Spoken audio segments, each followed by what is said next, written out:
और अब बात चीन बना वायरस की फैक्ट्री, दुनिया के लिए खतरे की घंटी, क्योंकि जिस तरह से चीन में कोरोना बेकाबू है उसे देख अब भारत में तैयारी शुरू हो गई है। केंद्रीय स्वास्थ्य मंत्री ने नए साल के जश्न को ध्यान में रखते हुए test, track, treat and vaccination पर ध्यान देने को कहा है। वहीं यूपी में अब ड्राई रन शुरू कर दिया है।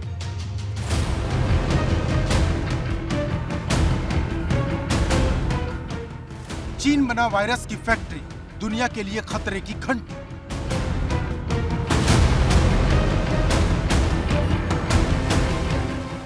चीन के शहर बने शमशान, वायरस के खिलाफ चौथा वर्ल्ड वॉर।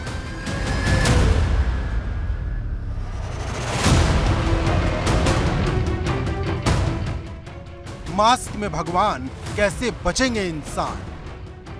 जिस चीन ने कोरोना के वायरस को पैदा किया वो अब चीन में सितम ढा रहा। चीन का एक एक शहर वुहान बनता जा रहा, जहां हालात इतने खराब हो चुके हैं कि जिस शमशान पर पहले 3 से 4 दिन की वेटिंग थी, वहां अब हफ्तों तक नंबर नहीं आ रहा। अब चीन वाले हालात भारत में ना बने, इसके लिए पूरा सिस्टम एक्शन में आ गया है। केंद्रीय मंत्री मनसुख मांडविया ने बैठक कर सभी राज्यों और केंद्र शासित प्रदेशों को आने वाले त्योहारों और नए साल के जश्न को ध्यान में रखते हुए test, track, treat and vaccination पर ध्यान देने को कहा है। साथ ही मास्क पहनने, हाथ साफ रखने और सोशल डिस्टेंसिंग बनाए रखने जैसे कोविड प्रोटोकॉल का पालन कराने के निर्देश दिए हैं। लोगों के बीच में जागरूकता लाए कि वैश्विक महामारी अभी पूरी तरह से खत्म नहीं हुई है और हमें कोविड वैक्सीन का प्रिकॉशन डोज लगाने के उपरांत सभी को सतर्क रहकर कोविड प्रोटोकॉल का पालन करना चाहिए। हमारा दुश्मन कोविड वायरस समय समय पर अपना स्वरूप बदल रहा है और हमें एक साथ मिलकर दृढ़ संकल्प के साथ उसके खिलाफ अपनी सामूहिक लड़ाई जारी रखने की लगातार जरूरत है। कोरोना के नए वेरिएंट से जीतने के लिए यूपी सरकार ने ड्राई रन शुरू कर दिया है, ताकि हालात बिगड़ने पर कोरोना से दो हाथ किया जा सके। बात होगी गुजरात वर्सेस मैनपुरी मॉडल की, क्योंकि अब मैनपुरी की जीत के दम पर ही अखिलेश यादव भाजपा को चुनौती दे रहे हैं। आज अखिलेश सैफई में थे, जहां अखिलेश यादव ने मैनपुरी मॉडल को गुजरात मॉडल से बेहतर बताया। और अब सवाल बड़ा हो गया है, क्या अखिलेश अब आने वाले हर चुनाव में मैनपुरी की तर्ज पर ही से लड़ेंगे? वहीं सवाल शिवपाल यादव का भी है, जिनके आने से अखिलेश खुश तो हैं, लेकिन शिवपाल की जिम्मेदारी क्या होगी, इस पर से अभी तक पर्दा नहीं उठा है।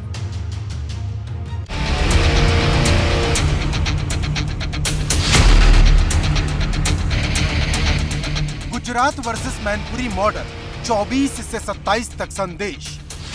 मैनपुरी मॉडल ने गुजरात को फेल कर दिया है।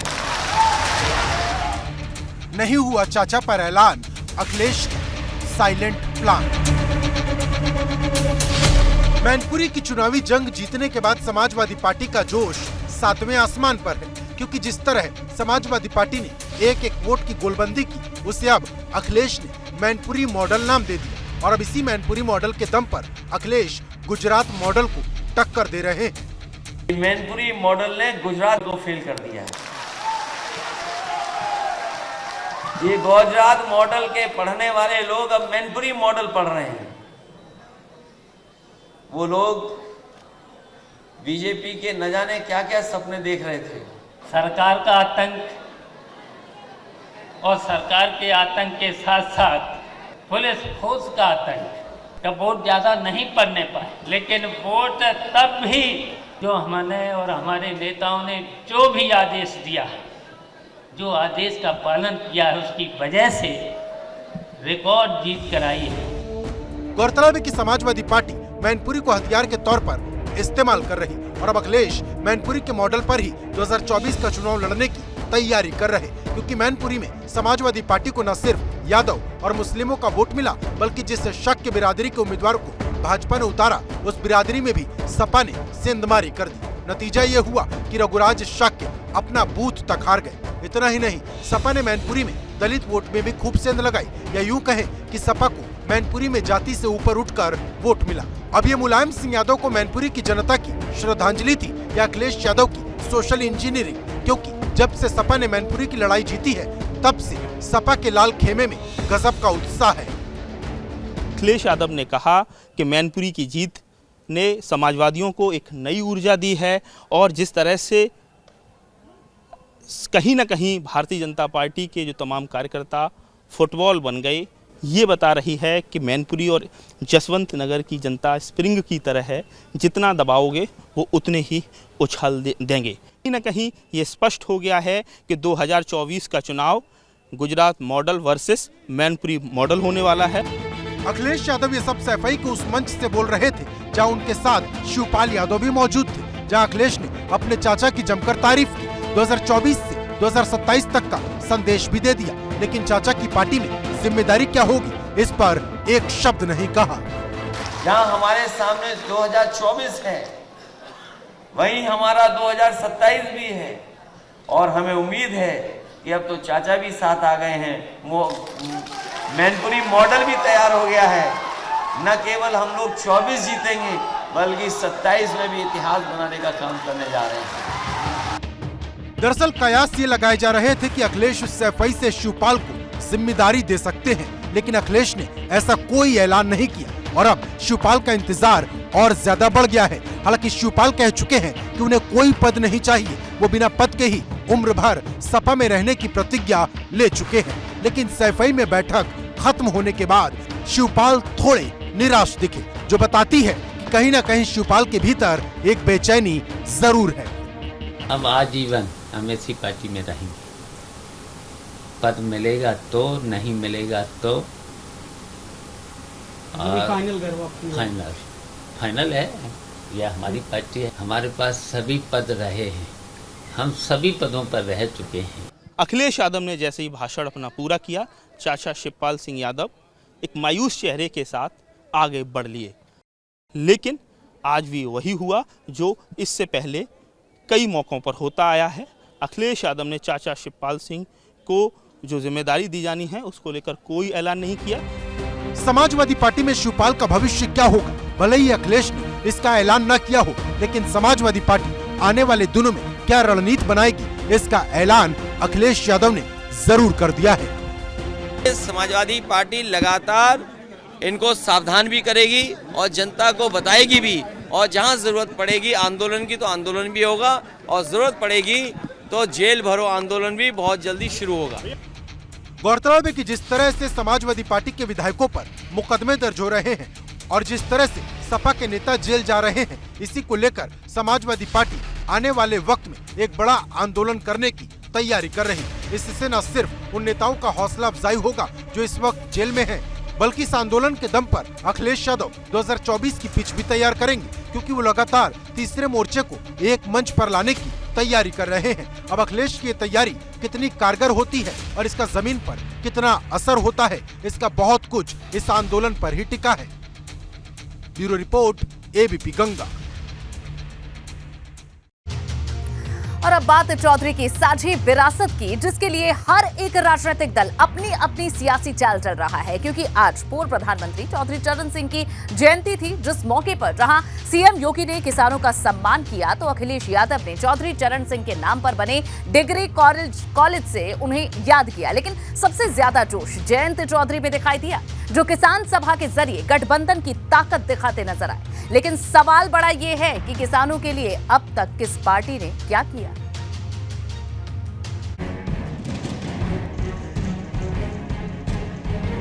चौधरी चरण सिंह के नाम पर राजनीतिक दल काम पर। चौधरी चरण सिंह की साझी विरासत, सबकी अपनी अपनी सियासत। सियासत में कुछ नाम राजनीति से इतने बड़े हैं जिनकी साझी विरासत पर हर कोई अपना हक जताता है। ऐसा ही एक नाम है पूर्व प्रधानमंत्री चौधरी चरण सिंह का, जिनकी जयंती पर हर कोई अपने अपने तरीके से उन्हें याद करता नजर आया, फिर चाहे सूबे की योगी सरकार हो, समाजवादी पार्टी हो या फिर राष्ट्रीय लोकदल। क्योंकि चौधरी चरण सिंह की जयंती पर सूबे की योगी सरकार ने एक बड़ा किसान सम्मान समारोह आयोजित किया। इस समारोह में अलग अलग कैटेगरी के किसानों को सम्मानित किया गया। गौरतलब है कि चौधरी चरण सिंह ने पूरा जीवन किसानों की राजनीति की। उनकी जयंती भी किसान दिवस के रूप में मनाई जाती है। इस मौके पर सीएम योगी किसानों को बड़ा संदेश देते नजर आए कि किस तरह से उनकी सरकार किसानों की दोगुनी आय के लक्ष्य पर काम कर रही और किस तरह से अब तक उनकी सरकार किसानों को 86,000 करोड़ से ज्यादा का कर्ज माफ कर चुकी है। कृषि विज्ञान केंद्र 2017 के पहले जिस बेहतर स्थिति में थे, आज आप देख रहे हैं कि वहाँ पर हर एक कृषि विज्ञान केंद्र में कहीं न कहीं ट्रेनिंग के कार्यक्रम किसानों के लिए चल रहे हैं। लेकिन जहां सीएम योगी किसानों को सम्मानित कर रहे थे, वहीं अखिलेश यादव सैफई के उस चौधरी चरण सिंह डिग्री कॉलेज में उन्हें याद कर रहे थे, जिसकी स्थापना खुद मुलायम सिंह यादव ने की थी। अगर जो सत्ता में सरकार है उनके हम कामकाज देखें तो जितना कुछ बनाया गया था किसानों के लिए, ये सरकार उसको एक एक कर करके बर्बाद करने की कोशिश में है। वो तो उत्तर प्रदेश का चुनाव, पंजाब का चुनाव न होता तो शायद ये 3 कानून वापस न लिए गए होते। सरकार को आखिरकार किसान नेताओं के सामने और किसानों के सामने झुकना पड़ा। ये काले कानून जरूर वापस हो गए हैं, लेकिन अभी भी भारतीय जनता पार्टी किसानों के खिलाफ फैसला लेना बंद नहीं किया है। वहीं चौधरी चरण सिंह की राजनीतिक विरासत पर सबसे बड़ा दावा राष्ट्रीय लोकदल करती आई है। यही वजह है कि उनकी जयंती को रालोद बड़े उत्साह और उल्लास के साथ हर बार मनाती है। इस बार जयंत चौधरी ने दिल्ली में किसान घाट पर चरण सिंह की मूर्ति पर माल्यार्पण किया। वहीं राजस्थान के भरतपुर में किसान सभा के मंच से एक बड़ी तस्वीर सामने आई, जहां एक मंच पर जयंत चौधरी, सपा नेता धर्मेंद्र यादव और आजाद समाज पार्टी के मुखिया चंद्रशेखर आजाद मौजूद थे। गौरतलब है कि जब से रालोद ने खतौली में भाजपा का विजय रथ रोका, तब से जयंत चौधरी गठबंधन की बिसात बिछाने में लगे हैं। बात करें तो विपक्ष की एकजुटता की बात हो रही है, तो क्या आप लोग कोशिश करेंगे कि यूपी में समूचा विपक्ष एकजुट हो आगे के चुनाव के लिए? समूचा विपक्ष नहीं कह सकता है, लेकिन जिस विपक्ष में आपस में मेल है, एक विचार है, एक मिशन है, वो लोग साथ हैं। और हम लोग निरंतर प्रयासरत हैं कि जनता के बीच जाएं और मंच साझा करें, अपना एक मैसेज। हम लोग तो हमारी तैयारी है पूरी, इन लोगों की तैयारी है भी, गठबंधन की कल्पना कर रहे हैं, कौन कौन साथ आएगा, कौन कौन जाएगा, अपने पुरानों को संभालने रहे, नयों को आगे बढ़ा रहे हैं। तो सब इनका अपना एजेंडा है, लेकिन जनता प्रदेश की, देश की जनता सब जानती है। मुख्यमंत्री योगी आदित्यनाथ ने जहां प्रदेश भर से आए किसानों को किसान सम्मान दिवस पर सम्मानित किया, तो वहीं बीजेपी प्रदेश अध्यक्ष भूपेंद्र चौधरी नूरपुर पहुंचे और वहां पर चौधरी चरण सिंह को अपनी श्रद्धांजलि अर्पित की। अखिलेश यादव इटावा में मौजूद रहे, जहां उन्होंने चौधरी चरण सिंह को याद किया। वहीं चौधरी चरण सिंह की विरासत को संभाल रहे आरएलडी के मुखिया जयंत चौधरी ने दिल्ली से लेकर भरतपुर तक चौधरी चरण सिंह को याद किया। दरअसल 2024 के चुनाव से पहले हर एक दल कहीं न कहीं खुद को किसानों का सबसे बड़ा हितैषी बताने में जुटी है। मतलब एकदम साफ, चौधरी चरण सिंह की साझी विरासत पर सब अपना अपना हक जता रहे। लेकिन बड़ा सवाल यह है कि किसान 2024 में किसका राज तिलक करेंगे, क्योंकि आजादी के बाद से हर चुनाव किसानों के इर्द गिर्द ही लड़ा गया। यही वजह है कि चुनावी वादों में सबसे ज्यादा जिक्र भी किसानों का होता है। लेकिन सवाल बड़ा यह है कि जब हर चुनाव किसानों को लेकर ही लड़ा गया, तब भी देश के अन्नदाता की हालत इतनी बदहाल क्यों है? ऐसे तमाम सवाल इस वक्त इसलिए खड़े हैं क्योंकि हर राजनीतिक दल किसानों को अपने साथ रखना चाहता है, लेकिन उनकी तरक्की का फाइनल इलाज कोई नहीं कर पाता। Bureau report, ABP Ganga. और अब बात निकाय की स्पेशल क्लास 2023 में होगी अग्नि परीक्षा, क्योंकि जिस तरह से निकाय चुनाव की सुनवाई हाईकोर्ट की लखनऊ बेंच में टल रही है, उससे चुनाव में देरी होती नजर आ रही है। अब निकाय चुनाव की अधिसूचना पर लगी रोक की सुनवाई स्पेशल कोर्ट में शनिवार को होनी है, लेकिन सवाल बड़ा है कि जो सुनवाई अब तक नहीं हो पाई वो क्या एक दिन में हो पाएगी, और अगर हो भी गई तो क्या फाइनल फैसला आ पाएगा? क्योंकि अब चुनाव में हो रही देरी पर राजनीति भी तेज होती जा रही है। भाजपा सपा पर आरोप लगा रही है, तो सपा भाजपा को इसके लिए जिम्मेदार बता रही है।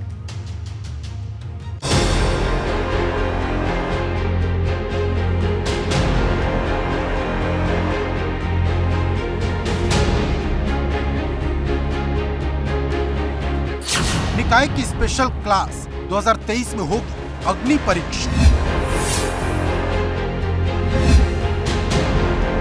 निकाय का चुनाव हुआ लेट, कब तक करना होगा वेट?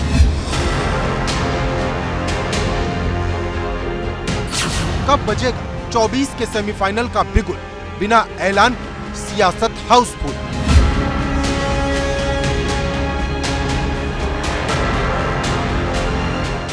जिस निकाय चुनाव को राजनीति के जानकार 2024 का सेमीफाइनल बता रहे हैं, जिसके जरिए राजनीतिक दल चुनावी बिसात बिछा रहे हैं, उस निकाय चुनाव की तारीख का ऐलान बढ़ता ही जा रहा, क्योंकि जब से हाईकोर्ट की लखनऊ बेंच ने निकाय चुनाव की अधिसूचना पर रोक लगाई है, कोर्ट में सुनवाई टलती जा रही, क्योंकि 23 दिसंबर को कोर्ट में सुनवाई होनी थी, लेकिन सुनवाई होती उससे पहले ही कोर्ट ने अगले दिन की तारीख मुकर्रर कर दी। अब 24 दिसंबर को स्पेशल कोर्ट में इसकी सुनवाई होगी, लेकिन बड़ा सवाल यह है कि जो सुनवाई अब तक पूरी नहीं हुई, क्या वो स्पेशल कोर्ट की एक दिन की सुनवाई में पूरी हो जाएगी? ये सवाल इसलिए है कि अब हाई कोर्ट की छुट्टी भी शुरू हो गई है। मतलब निकाय चुनाव की तारीख का ऐलान भले ही ना हो पा रहा हो, लेकिन कोर्ट में तारीख पर तारीख जरूर मिलती जा रही। निकाय चुनाव के लिहाज से 24 दिसंबर का दिन काफी अहम माना जा रहा है।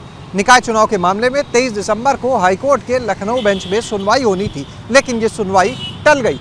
वैसे तो 24 दिसंबर से कोर्ट में शीतकालीन अवकाश शुरू हो रहा है, लेकिन याचिकाकर्ता की मांग पर, उनके अनुरोध पर अब इस मामले की 24 दिसंबर को स्पेशल कोर्ट में सुनवाई होनी है। अब सबकी निगाहें इस पर है कि कोर्ट का क्या रुख रहने वाला है। कोर्ट सुनवाई के बाद इस मामले में कोई फैसला देगा या फिर आगे की कोई और तारीख दे दी जाएगी।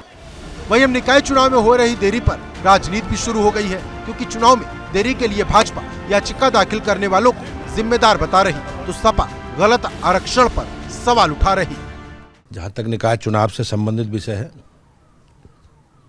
हम लोगों की पूरी तैयारी है, लेकिन कुछ लोग षड्यंत्र करके चुनाव टलवाना चाहते हैं। लेकिन प्रदेश की, देश की जनता इन सारे विषयों को जानती है। सपा, बसपा, कांग्रेस, रालोद से बड़ा गठबंधन कोई नहीं हो सकता। ये सारे प्रयोग कर चुके हैं और 2019 में जनता ने जिस प्रकार का जनादेश मोदी जी के नेतृत्व में दिया है, वो हमारे सबके सामने है। भारतीय जनता पार्टी सरकार को मालूम है कि नगर निगम, नगर पालिका और नगर पंचायत चुनाव में भारतीय जनता पार्टी की करारी हार होगी, इसलिए वो नगर निकाय के चुनाव को टालना चाहती है। अब सवाल इस बात का है कि अगर शनिवार को निकाय चुनाव पर फैसला नहीं आया तो क्या होगा, और उससे भी बड़ा सवाल ये कि अब निकाय चुनाव को लेकर राजनीतिक दलों की रणनीति क्या बदल पाएगी, क्योंकि सवाल सिर्फ रणनीति बदलने का नहीं, सवाल गठबंधन का भी है, क्योंकि भाजपा हो या सपा, सबके अपने अपने सहयोगी हैं।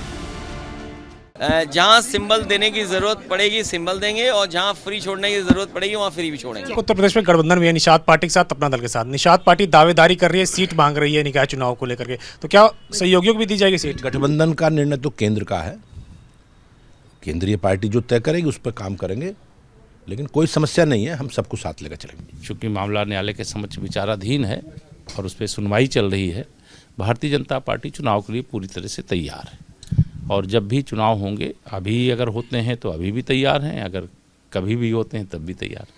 मतलब एकदम साफ है, निकाय की लड़ाई जितनी लेट हो रही, सियासी बयानबाजी उतनी ही तेज हो रही। लेकिन सवाल बड़ा है कि निकाय का ये चुनाव आखिर सुनवाई के भंवर से कब बाहर निकलेगा, क्योंकि जितनी जल्दी इस पर फैसला आएगा उतनी जल्दी इसकी तारीख का ऐलान होगा। Bureau report, ABP Ganga. और अब बात बिन सैलरी सब सून की, क्योंकि जिस जल निगम के कर्मचारी घर घर पानी पहुंचाते हैं, वही कर्मचारी अपनी बदहाली पर आंसू बहा रहे हैं, क्योंकि 21,000 ऐसे कर्मचारी और पेंशनर्स हैं जिनकी पिछले 5 महीने से सैलरी नहीं आई है। ये रिपोर्ट देखिए और समझिए कैसे जल निगम के कर्मचारी बदहाली के दौर में जी रहे हैं। कैसे गुजारा कर रहे बच्चों को लेकर, कुछ न भी कुछ बेचना पड़ता है जो अपने पास है, तब दाल रोटी बड़ी मुश्किल से चलती सर। मुश्किल में जल निगम के कर्मचारी, घर चलाना पड़ा भारी। बिन सैलरी सब सून, सिस्टम की एक ऐसी भूल।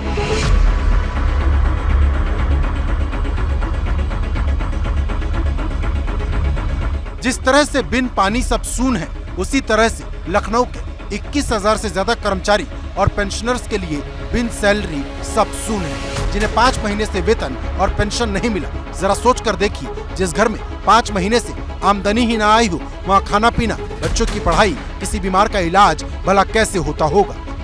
सोचकर ही डर लगता है, घबराहट होती है, क्योंकि त्रिवेणी नगर में रहने वाली निर्मला देवी जल निगम की कर्मचारी हैं। पति का बहुत पहले निधन हो चुका, 2 बेटियां हैं, घर की पूरी जिम्मेदारी निर्मला देवी पर है, लेकिन जुलाई के बाद से वेतन नहीं मिला। बहुत परेशानी है सर, और पैसे की बहुत ही ज्यादा दिक्कत होती है, बच्चों को फीस भी नहीं दे पाती, कभी कभी सिलेंडर भी नहीं भर पाता है, और 1 महीने की सर पर करा दी थी सब, जिसको 1 महीने तनख्वाह मिलती है तो जिसका लिया है कर्जा उसको निपटा देते, फिर वो सर हाथ खाली हो जाते हैं। एबीपी गंगा की टीम चौपटिया में रहने वाली जल निगम से रिटायर कर्मचारी सोनपति पांडे के घर पहुंची, जहां एक छोटा सा घर जिसमें दीवारों पर प्लास्टर तक नहीं। सोनपति ने बताया कि सितंबर में रिटायरमेंट हुआ, लेकिन उससे पहले 3 महीने का वेतन बकाया है जो अब तक नहीं आया। ये बाद में मिला है 1 महीने का। यानी वेतन बकाया रह गया और रिटायरमेंट भी हो गया जी। उसके बाद भी पैसा नहीं मिला? नहीं, उसके बाद भी कोई पैसा नहीं मिला। पेंशन बंद गई? नहीं, पेंशन भी नहीं, अभी कुछ नहीं, कुछ भी नहीं हुआ सर। तो इतने समय से पैसा नहीं आ रहा, वेतन नहीं आया, तो घर कैसे चल रहा है? अब क्या करें बेटा, तुमसे कहते भैया दे दो, उनसे कहते बच्चा दे दो। घर की जो दीवारें आप देख सकते हैं, ईंटें साफ दिख रहे हैं, अभी इसके ऊपर सीमेंट तक नहीं हुआ, पेंट तक नहीं हुआ। सोचा था इस परिवार ने कि जब रिटायरमेंट होगा, रिटायरमेंट के बाद कुछ पैसा आएगा, उससे इस घर की भी मरम्मत कराएंगे, इसको और बेहतर कराएंगे, कुछ और काम थे जिन्हें पूरा किया जाएगा। लेकिन अभी वो पैसा आना तो दूर की बात, पुराना वेतन ही बकाया है जो नहीं। सैलरी और पेंशन का इंतजार करने वालों का दर्द जानने के बाद एबीपी गंगा की टीम विकास मंत्री ए.के. शर्मा के पास पहुंची। मंत्री जी कार्यक्रम में शिरकत करने पहुंचे थे। उनसे पहले तो कार्यक्रम से जुड़ी बात पूछी, पूरे इत्मीनान से सब बताया, क्योंकि वो सवाल मीठा था। लेकिन इसके बाद एबीपी गंगा संवाददाता ने इन कर्मचारियों की समस्या से जुड़ा तीखा सवाल मंत्री जी से पूछा तो वो असहज हो गए। बस इतना जवाब दिया कि वेतन हो जाएगा, और बचते हुए तेजी से मंच पर चढ़ गए। Basically trying to, I'm also on personal level also, I'm trying to encourage the startups in UP. जल निगम के 21,000 से ज्यादा कर्मचारी आज भी वेतन को तरस रहे हैं, उनके लिए क्या करेंगे आप लोग? महीनों से वेतन नहीं, वेतन हो जाएगा, वेतन हो जाएगा। ये उस जल निगम के कर्मचारियों की परेशानी है जिनका सूरज कब उगेगा कोई नहीं जानता। लेकिन जिम्मेदारों को शायद इससे कोई फर्क नहीं पड़ता, उन्हें शायद इनके दर्द का एहसास भी नहीं, क्योंकि अगर उन्हें फर्क पड़ता तो इतने महीनों से शायद इन कर्मचारियों का वेतन और पेंशन बकाया नहीं होता। वही बात करें अगर विभागीय मंत्री की, तो वो बस इतना ही कहते हैं कि वेतन दे दिया जाएगा, लेकिन ये वेतन कब दिया जाएगा ये बताने की फुर्सत उनके पास भी नहीं। कैमरा सहयोगी प्रमोद के साथ शैलेश अरोरा, एबीपी गंगा, लखनऊ।